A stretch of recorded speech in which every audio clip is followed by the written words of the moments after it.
Noticiário Miojo ou qualquer outro nome, porque já tá longo pra caralho, não é mais Noticiário Miojo, de setembro. Geral querendo ser 007. No Rio, voltaram com a gratificação faroeste, que bonifica financeiramente policiais que churrascarem bandidos em confronto. Não sabemos qual órgão que testemunhará postumamente a veracidade dos confrontos. A próxima emenda da LEG provavelmente vai ser dar carteirinhas para os bandidos para eles não serem confundidos com talaricos de dedo podre. É aquela velha máxima, nos momentos chaves a sua identidade não lhe pertence. Outra ação provável será tabelar os horários dos policiais que também estão envolvidos com o tráfico ou milícia, sei lá.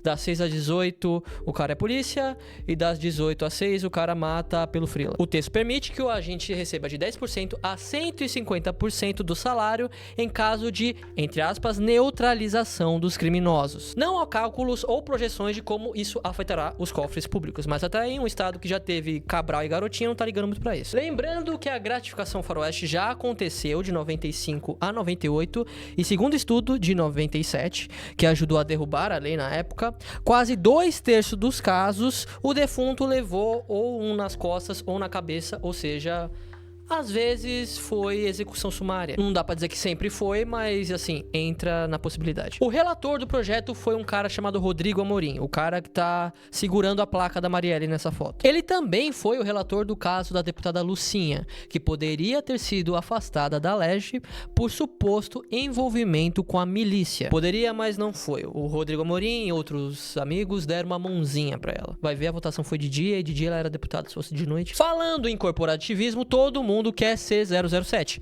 PEC da blindagem. A ideia basicamente é blindar todos os deputados federais de serem julgados. O cara cometeu um crime, pode ser perigo em flagrante.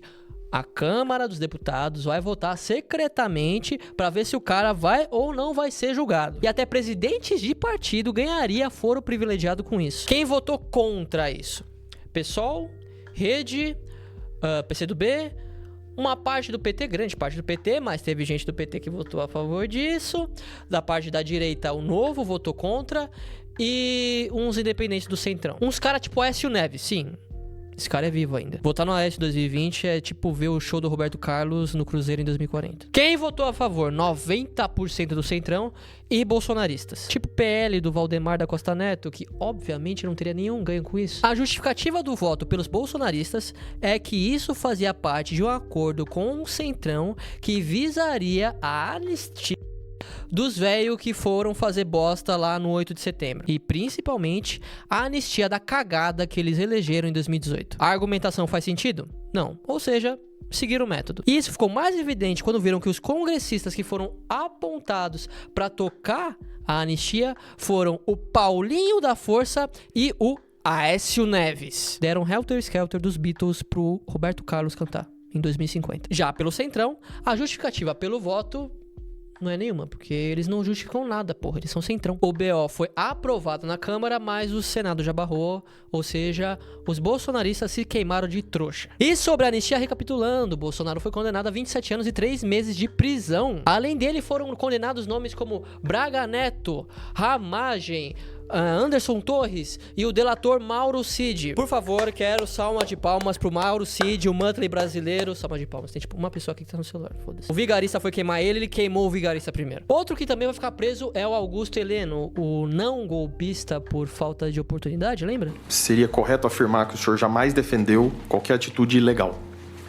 Realmente não havia oportunidades. Este papiro foi condenado a 21 anos de prisão ou ao próximo incêndio no museu que vier primeiro. Já Eduardo Bolsonaro, o deputado VPN, pra quem não sabe, VPN é sigla para Vingando o Pai Narcisista, continua tentando penalizar o bolso do Alexandre de Moraes, tentando fazer a galera botar a esposa do Alexandre lá na Lei Magnitsky. Ele também vem tentando botar o Trump contra o Lula, mas parece que isso também não vem dando muito certo. O Trump trombou o Lula lá na ONU e disse que gostou dele, bateu a química, quer conversar, e gostou dele em coisas de segundos. Provavelmente, a última vez que o Trump se apaixonou por alguém com tão pouco tempo deve ter sido na ilha de Epstein. Outro que estava triste é o Carlos Bolsonaro, depois que ele ficou sabendo que no Rio, o índio estava tendo um caso com o TH Joias. Aí ele viu que não era o mesmo índio e a ciumeira passou. Mas TH, índio? Tá, TH Joias era um deputado estadual do Rio de Janeiro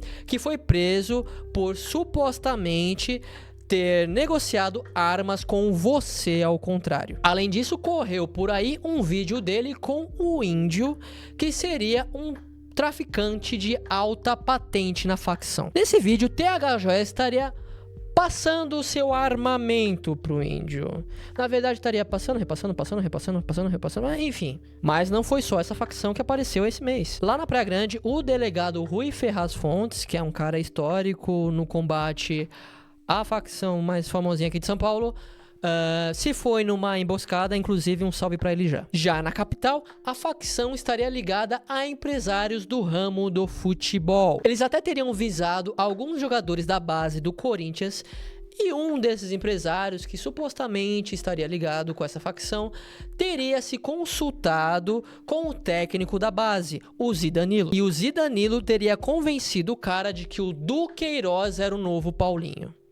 A frieza do Danilo jogando bola acabou de ser explicada, pô. Um cara que mete um louco desse não vai ter medo de time nenhum na vida. Dembélé foi bola de ouro para a tristeza do Yamal, que ficou em segundo, e do Rafinha, que jogou pra caralho essa temporada, mas não ganhou nem um abraço do Tic-Teco na Disney. Já Vinícius Júnior ganhou, talvez agrados de Virgínia, que estaria cavando esse affair para ter aulas grátis de samba. França e Reino Unido reconhecem a Palestina. Já Israel pode ser desreconhecido pela FIFA e pela UEFA por conta da guerra em Gaza. A votação será no dia 2 de outubro. Quem já tá dizendo que vai articular para isso não acontecer é o irmão mais velho do irmão mais novo, mimado, que está sempre sofrendo do bullying dos amigos e dos vizinhos, e que ainda dá o dinheirinho do lanche para ele não ir comer no refeitório, que no caso é os Estados Unidos. Lembrando que a final da próxima Copa é lá, e na última vez que a FIFA fez um evento lá nos Estados Unidos, o Trump não foi muito respeitoso com a cerimônia. Mas quem se importa com futebol quando temos boxe?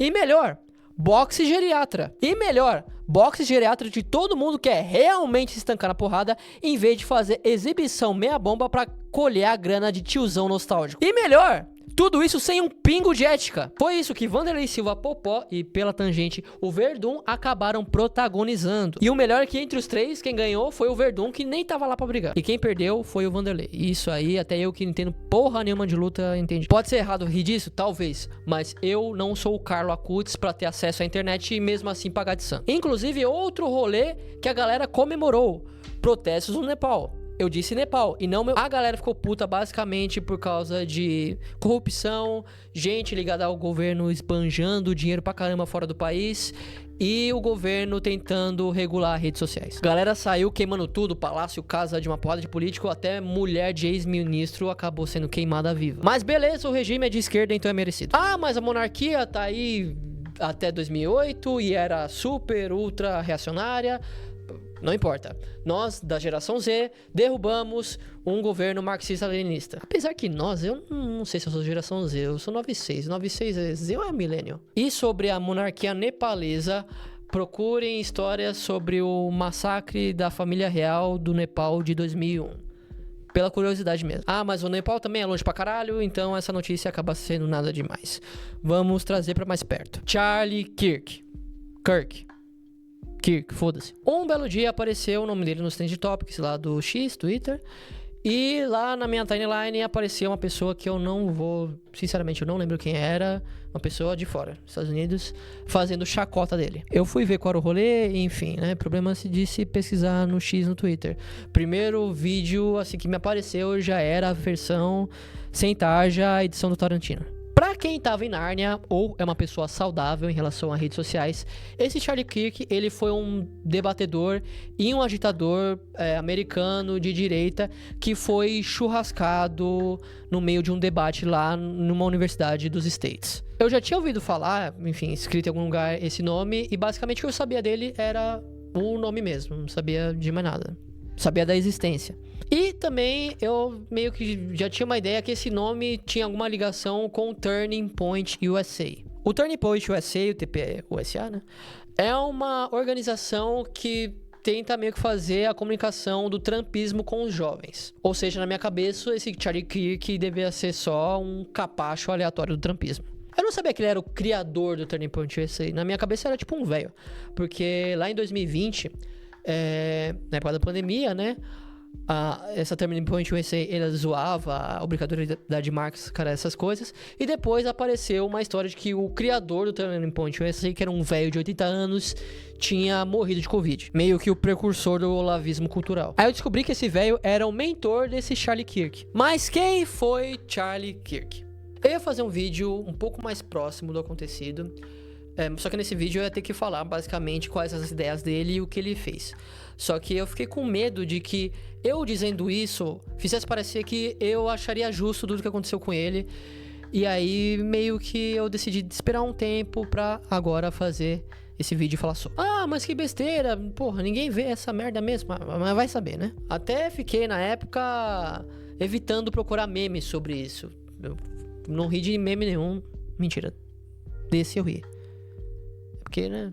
Dizem que o humor negro não se controla. Além disso, eu também não sou especialista em política americana e eu não ia perder meu tempo vendo besterol de política americana. Então, eu decidi chamar o especialista que nos ajudará a nos botar a par desse caso. Bom dia. Boa tarde. Senhor especialista, eu queria fazer umas perguntas ao senhor. Primeiramente, quem foi Charlie Kirk? Charlie Kirk era, né, um ativista conservador dos Estados Unidos. Ele era fundador da Turning Point USA, ligado ao trumpismo e famoso por mobilizar jovens, principalmente universitários, contra a esquerda. Mas por que esquerda, entre aspas? Porque esquerda e direita em política é um termo bem relativo. Para muita gente daqui, os democratas não são de esquerda, por exemplo, e ele combatia agendas ditas como democratas. E por que agendas, entre aspas? Porque, por exemplo, a ideia de combate ao marxismo cultural é um combate que ele dizia ter, e essa é uma agenda que não existe academicamente, só discursivamente na política, servindo para unificação de pautas de direita. E que agendas eram essas que ele combatia? Por exemplo, temos a agenda trans, onde ele criticava desde participação de pessoas trans em esportes até no uso de vestiários, a resumir num palco a existência de uma pessoa trans em um dedo do meio balançando para Deus e uma abominação. Ele também era um cara totalmente contra o desarmamento, dizendo que vale a pena ter um custo de, infelizmente, algumas mortes por armas de fogo todos os anos para que possamos ter a segunda emenda. E ele também era um crítico de leis pró-imigração aos Estados Unidos e modificações para um facilitamento de cidadanias. Ele também foi crítico ao Black Lives Matter, dizendo que aquilo tudo era um exagero e chamando o George Floyd de scumbag. E isso seria o quê? Scumbag? Algo como desprezível, pouca bosta. E falou também que o cara teria morrido de overdose e não por causa do joelho do policial no pescoço dele. Desculpa te cortar, uma curiosidade. O Kirk, ele nasceu no aniversário de 20 anos do George Floyd. Ambos faleceram pelo pescoço e ambos tiveram uma overdose, né? Mas o Charlie Kirk... Overdose de bala?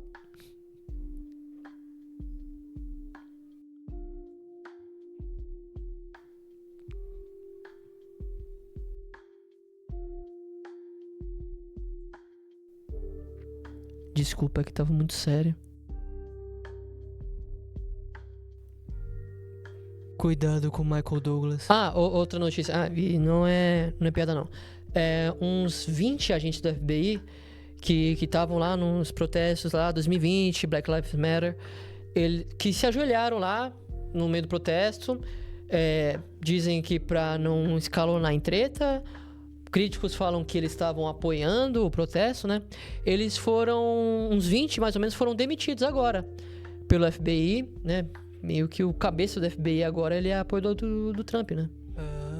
Voltando. Ele acusava o Black Lives Matter de tentar criar uma guerra racial no país. E quem abraçava o movimento estaria se rendendo a algo que não era verdade. Ele também criticava de vez em sempre a Lei dos Direitos Civis de 1964, dizendo que ela foi um erro. Apesar de, sejamos justos, o ponto da crítica dele ser que, do jeito que a lei foi escrita, ela abrangeria muito mais gente do que apenas os negros, criando situações que pessoas possam ser privilegiadas. Leia-se essas pessoas às entrelinhas, pessoas trans. Apesar que ele também chegou a dizer que os negros estavam melhor na época das leis de Jim Crow nos anos 40 do que hoje, usando como argumento o número mais baixo de roubos e, antes de ser interrompido, usaria provavelmente também um número menor de divórcios, que é o que os conservadores de lá sempre dizem, como se o estado de pânico e neurose permanente por receio de ser linchado por nada e porque sim fosse algo pouco palpável para se levar em conta quando se pensa em qualidade de vida. Desculpa interromper. Sobre a lei dos direitos civis, você leu pra entender mais ou menos qual é a lógica do argumento? Não, eu fui saber quem ele era só depois que ele morreu, inclusive. Pô, mas você não é especialista? Pra que você veio aqui então? Porque meu cachê era só a condução.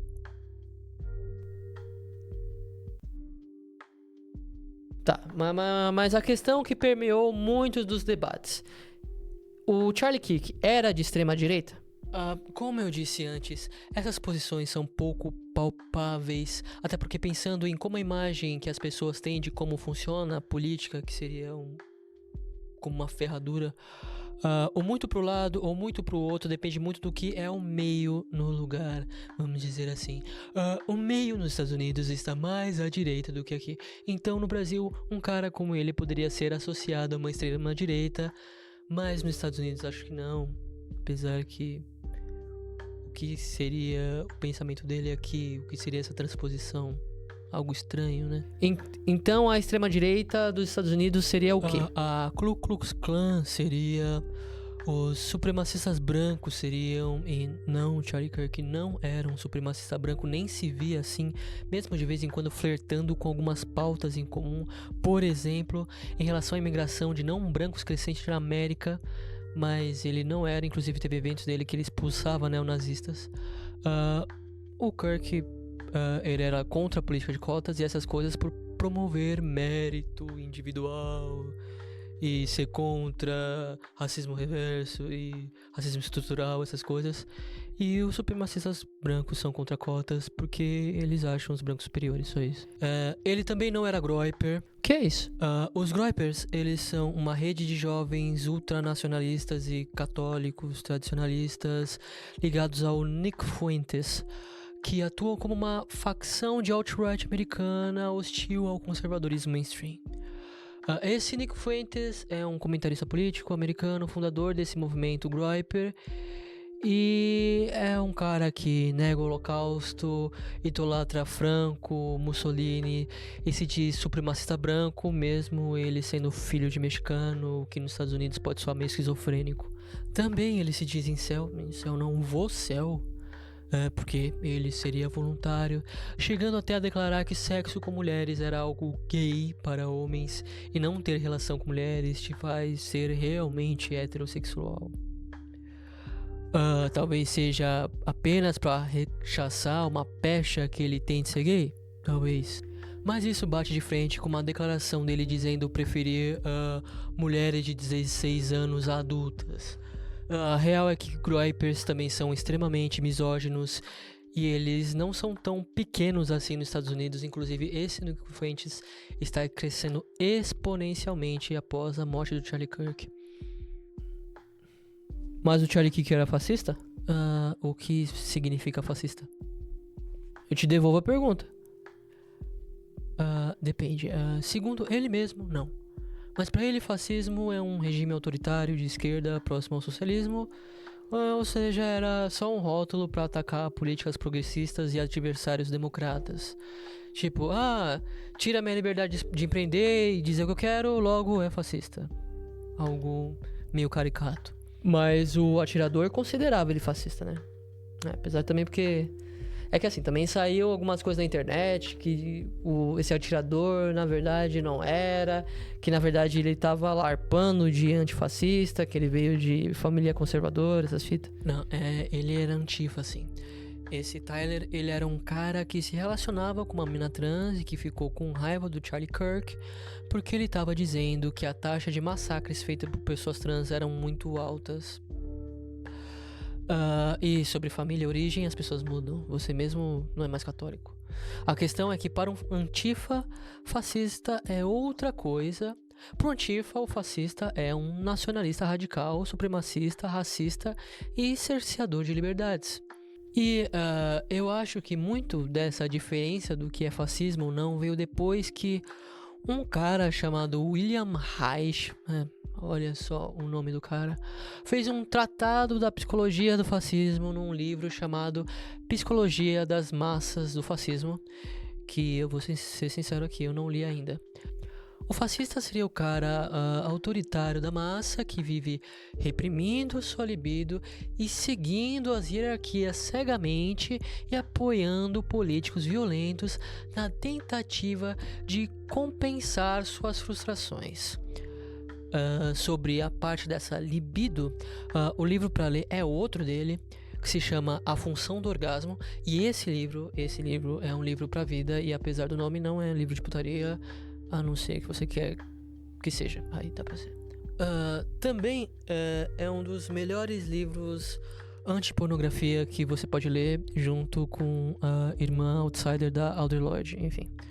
A questão é que muito dessa repressão da libido viria da moral repressiva da religião, no caso ocidental, o cristianismo, da família, no caso patriarcal, e da sociedade em geral, com suas hierarquizações no trabalho e nos relacionamentos. A partir dessa leitura, o Charlie Kirk era fascista? Sim, porque ele propagava politicamente as instituições que mantêm a energia orgástica impotente. Mas se você for por essa leitura, provavelmente tua mãe e a minha também têm grande potencial de ser. Esse fascismo só não emergiu para a superfície política ainda. E sobre ser morto por algo que você acredita que não é, eu cito você mesmo na notícia que você deu sobre gratificação faroeste. Nos momentos-chave, sua identidade não lhe pertence, né? Outro caso que eu posso usar como exemplo para isso é o caso da Irina Zarutska, uma ucraniana que faleceu no metrô e o seu algoz era um homem negro com várias passagens e tal. Segundo algumas notícias, que não tomo aqui como verdade absoluta porque vi divergências na internet, mas vou tomar como verdade por exercício de pensamento, o cara, após tirar a vida dela, teria dito: matei aquela branca. Ela não era apenas branca, obviamente, ela era uma porrada de coisa, ucraniana também, e talvez isso pode até ter ajudado a sensibilizar as pessoas, visto que a Ucrânia está em guerra e só por isso ela estava nos Estados Unidos, mas ela não morreu porque era ucraniana, segundo a narrativa, né? Caso seja verdade, mas vamos usar, né, como exercício, ela morreu porque era branca. Me lembra até o caso do Moazi, o cara que fugiu da guerra do Congo para morrer aqui no Rio de Janeiro, em janeiro de 22, mas obviamente tem a diferença que os caras sabiam que o Moazi não era daqui, o que não é o caso da Irina. O cara não trocou um A com ela antes de fazer o que fez. E o caso foi de outro tamanho, né? Um foi aqui, outro lá nos Estados Unidos. A motivação no lugar com uma segregação muito bem desenhada. É mais fácil de se ter simpatia por um europeu que por um africano, pelo jeito que nossa cognição foi moldada. Lembrando que simpatia e empatia são diferentes e que é a empatia a que deve ser buscada por nós, segundo o saudoso Charlie Kirk. Desculpa, enfim, não sei nem porque eu fui pra esse lado, divaguei. E no caso do Charlie Kirk foi bem fácil. Foi bem fácil ter empatia, pois ele era tido lá como um cara do diálogo, o cara que falava sobre o merda que você era, mas pelo menos falava na sua cara, né? Óbvio que alguns que riram da ocasião nesse caso também foram cancelados, como Peninha, por exemplo, o que não faz muito sentido. Cancelar o Peninha por rir da morte de alguém é o mesmo que me cancelar por tomar café da manhã. mas tudo bem. No fim do dia, quem chorou com Kirk riu de outros, e quem riu do Kirk chorou com outros, e o que faz ser aceitável rir e chorar é o espírito do tempo de quem reage a uma parcela do que aquela pessoa, aquela vítima foi, provavelmente a parcela que fez ela se perder por inteiro, no sentido de ir embora desse mundo. E no fim de tudo, basicamente a empatia virou apenas uma dança com o tempo. Se o tempo estiver feio agora, é só esperar a nuvem passar e rir depois. É a velha máxima, comédia, tragédia mais tempo. E por favor, acorde, por favor. Era muito interessante, muito importante que eu vim dizer. E eu acho que é mais ou menos isso. Vai me pagar a condução? Sim, vou pagar sim. Uber? Porra, aí você me quebra, hein? Desculpa, mas aí entra na falta de respeito.